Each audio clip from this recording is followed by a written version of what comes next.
ધોરણ 10 પરીક્ષા આપતા વિદ્યાર્થી મિત્રો, વિષય ઇંગ્લિશ અને આપણા ભાગની અંદર આપણે ફરજિયાત પ્રશ્નો જેને કહી શકાય એવા પ્રશ્નો સાથે મળ્યા છીએ. બહુ ઓછા સમયની અંદર અને બહુ ઓછા ઉદાહરણો સાથે સૌપ્રથમ આપણે ટોપિક લઈશું ડાયરેક્ટ સ્પીચ, ઇનડાયરેક્ટ સ્પીચ, જેની અંદર ઇન્ટરચેન્જ જે છે એ ન માત્ર એક જ પ્રકારનો ચેન્જીસ નહીં કે જે આપણને બ્લેન્ક્સ આપેલું છે એવી જ ખાલી જગ્યા પૂછાય એ રીતે આપણે નહીં સમજીશું, પરંતુ સમગ્ર સ્પીચનું ઇનડાયરેક્ટ આપણે સમજીશું, જેથી કરી એ પ્રકારનો ફકરો હોય અને બ્લેન્કની અંદર અન્ય સ્થાને ખાલી જગ્યા પૂછાય તો પણ આપણે એ ફકરાની અંદર જવાબ લખી શકીએ. જોઈએ તો સૌપ્રથમ Sameer says can I meet Sujal. Sameer નામના વ્યક્તિએ કોઈને પ્રશ્ન પૂછ્યો છે, જવાબ આપે છે અંકિતા. હુ આર યુ? તમે કોણ છો? સમીર કહે છે આઈ એમ હિઝ ફ્રેન્ડ, હું તેનો મિત્ર છું. આઈ કમ ફ્રોમ વડોદરા, અને હું વડોદરાથી આવ્યો છું. અંકિતા કહે છે please come in, I will call Sujal. અંકિતાએ કહ્યું મહેરબાની કરી અંદર આવો, સુજલને બોલાવું છું. એનું ઇનડાયરેક્ટ કરતી વખતે પ્રશ્ન પૂછનાર છે સમીર. સમીરે અંકિતાને પ્રશ્ન પૂછ્યો, પરિણામે સમીર આસ્ક્ડ અંકિતા. સમીરે અંકિતાને પ્રશ્ન પૂછ્યો છે, પરિણામે આપણે લખીશું સમીર આસ્ક્ડ અંકિતા.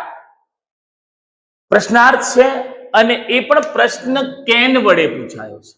ખાસ નોંધ કરશો મિત્રો, અહીંયા આપણને ઇફ જે શબ્દ આપેલો છે એના પર માર્ક કરીએ તો પ્રશ્નવાચક નું ઇનડાયરેક્ટ કરીએ છીએ તો ઇફ ક્યારે વાપરીશું? જ્યારે પ્રશ્ન કોઈ WH ક્વેશ્ચન WH વડે ન પૂછાય, જેમ કે what, where, when, who, how, એવા શબ્દ સિવાયના શબ્દ વડે, માનો કે એમિઝાર વડે અથવા સહાયક રૂપો વડે, વિલ વડે કે હેવ વડે કે હેડ વડે પ્રશ્ન પૂછાય તો આપણે ઇફ નો ઉપયોગ કરીશું. ખાસ નોંધ લેજો. આઈ કેન, શું હું? આપણે કહીશું હી કુડ. કોણ? તો સમીર. હી કુડ જે શબ્દ વપરાયું છે, સર્વનામ વપરાયું છે, એ સમીર માટે, અને કેન નું થશે food. He could meet Sujal. શું તે સુજલને મળી શકે? પડતો જવાબ અંકિતાએ જવાબના સામે પ્રશ્ન કર્યો છે. Who are you? તમે કોણ છો? અંકિતા આસ્ક્ડ સુજલ. અંકિતાએ સુજલને પૂછ્યું અને WH ક્વેશ્ચન છે માટે હુ વડે જ પ્રશ્ન રહે છે. Who are you? કોણ? તમે કોણ છો? સમીર માટે આપણે કહીશું who he was. Who he was. Are you ની જગ્યાએ હી વોઝ. આ પ્રકારના બે changes, he could, he was. સમીરે વળતો જવાબ આપ્યો છે, પરિણામે આપણે લખીશું રિપ્લાઇડ વડે. આ પ્રકારનું બ્લેન્ક હોઈ શકે. Sameer replied that I am his friend. He was his friend. Sameer replied that he was his friend. એટલું કહ્યા પછી એક વાક્ય બીજું ઉમેર્યું છે, આઈ કેમ ફ્રોમ. પરિણામે લખાય છે એન્ડ એડેડ ધેટ. એને ઉમેરો કરતા એવું કહ્યું કે આઈ કમ, હી કેમ. કમનું ભૂતકાળનું રૂપ થશે કેમ. હી કેમ ફ્રોમ વડોદરા. કમની જગ્યાએ કેમ કુડ કરીશું, કેમની જગ્યાએ આર યુ, હી વોઝ. ત્યારબાદ Ankita please come in. Please શબ્દ છે ફરજિયાત આપણે રિક્વેસ્ટેડ મૂકીએ છીએ. Ankita requested Samir to come in and said that. અને કહ્યું આઈ વિલ કોલ સુજલ. હું સુજલને બોલાવી. સી, આઈ બોલનાર કોણ છે? તો અંકિતા છે માટે આપણે એના માટે કહીશું સી. આઈ વિલ ની જગ્યાએ લખીશું સી. વિલ નું થશે would. She would call Sujal.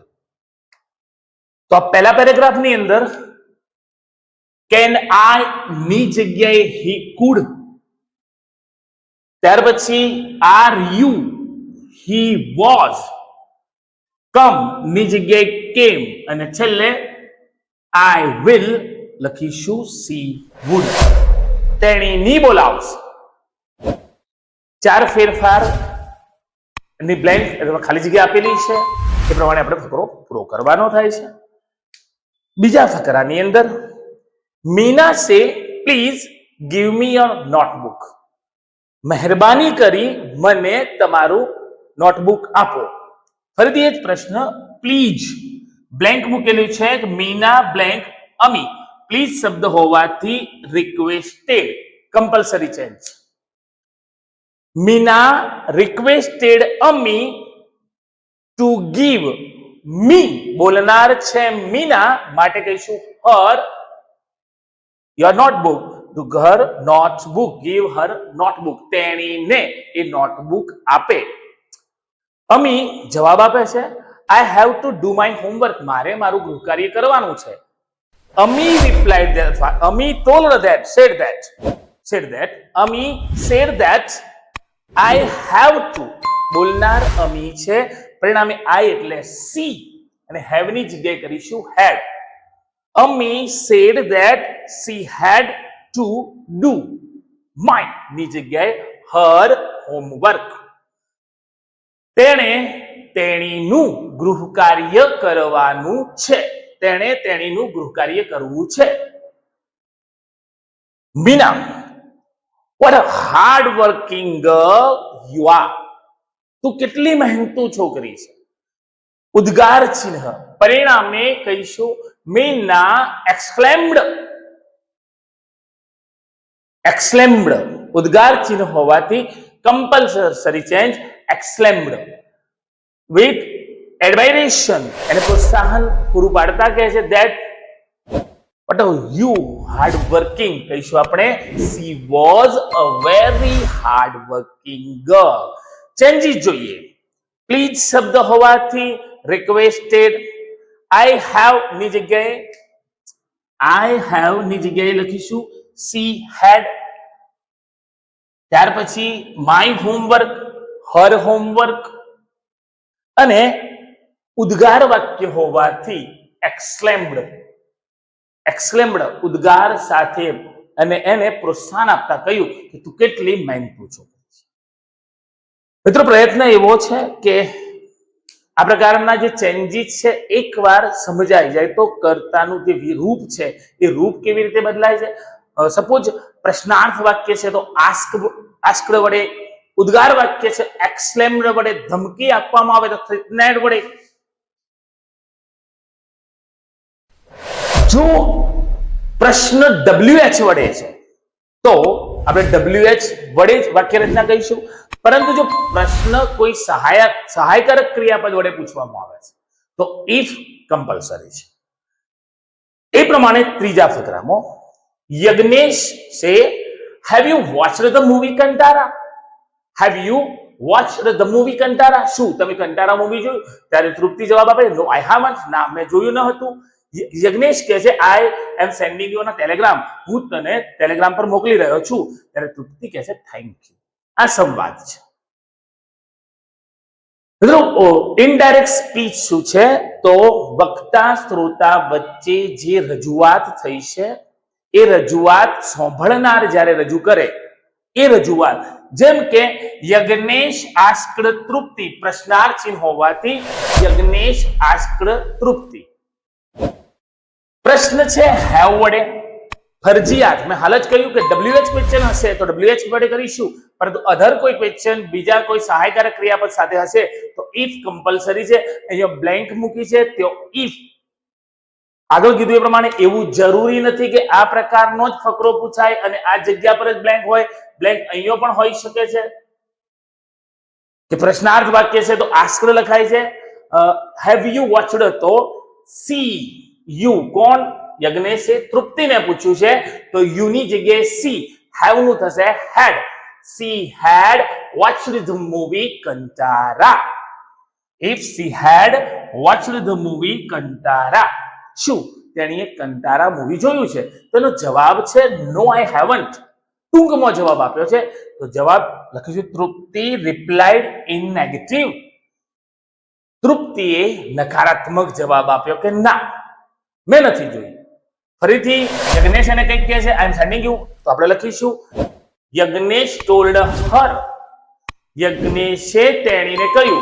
કોને કહ્યું? તૃપ્તિને. બ્લેન્ક અહીંયા આપેલું છે, તેઓ હર, હિમ, હિઝ એવા શબ્દો હોઈ શકે, પણ એ તૃપ્તિને કહે છે માટે હર. Yagnesh told her that I am sending. He was sending her on telegram. Was sending. અહીંયા આપણે is sending ની જગ્યાએ બ્લેન્ક આપેલું છે, તો કરીશું was sending on telegram. છેલ્લે તૃપ્તિનો આભાર માને છે ટૂંકમાં, અને અહીંયા કમ્પલસરી ચેન્જ જેને કહેવાય થેન્ક યુ. તૃપ્તિ થેન્ક્ડ યજ્ઞેશ. તૃપ્તિએ યજ્ઞેશનો આભાર માન્યો. ચેન્જીસ શું છે મિત્રો જોઈએ તો, પ્રશ્નાર્થ વાક્ય હોવાથી આસ્ક્ડ WH ક્વેશ્ચન વાળો પ્રશ્ન નથી માટે ઇફ મૂકવું જરૂરી છે. આ ખાલી 4 ચેન્જીસ છે. અને 10મા ધોરણની અંદર ઇનડાયરેક્ટ સ્પીચ બહુ જ સરળ છે, કારણ કે બ્લેન્ક મૂકેલી છે અને ઓપ્શનમાંથી તમારે જવાબ જ સિલેક્ટ કરવાનો છે. ત્યાર પછી હર, તેણીને.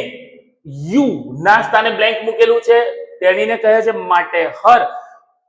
એમ સેન્ડિંગ ના સ્થાને બ્લેન્ક મૂકેલી છે, માટે થશે વોચ સેન્ડિંગ. અને આભાર માનતો જવાબ આપે છે, પરિણામે આપણે કહીશું તૃપ્તિ થેન્ક્ડ. આભાર રજૂ કરે છે માટે થેન્ક્ડ. નોંધ કરીએ, એમિઝાર તો વોઝ વેર કર્યું છે, કેન કુડ કર્યું છે, વિલ તો વુડ કર્યું છે, હેવ હેઝ ની જગ્યાએ હેડ કર્યું છે. જવાબ કે રિપ્લાય આપનાર વ્યક્તિ સ્ત્રીવાચક કે પુરુષવાચક જે શબ્દ છે એમાં આપણે ફેરફાર કર્યો છે. મિત્રો ઇનડાયરેક્ટ સ્પીચ ની અંદર આ પ્રકારના અથવા આ સંવાદ જે આપણે જોયા એવા જ સંવાદો શક્ય છે. તો આશા રાખીએ કે આપણને આ પ્રમાણેનો જે પણ સંવાદ આધારિત ઇનડાયરેક્ટ સ્પીચ છે બહુ સરળતાથી સમજાઈ હશે, અને ગ્રામરના નવા ટોપિક સાથે ઝડપથી મળીએ.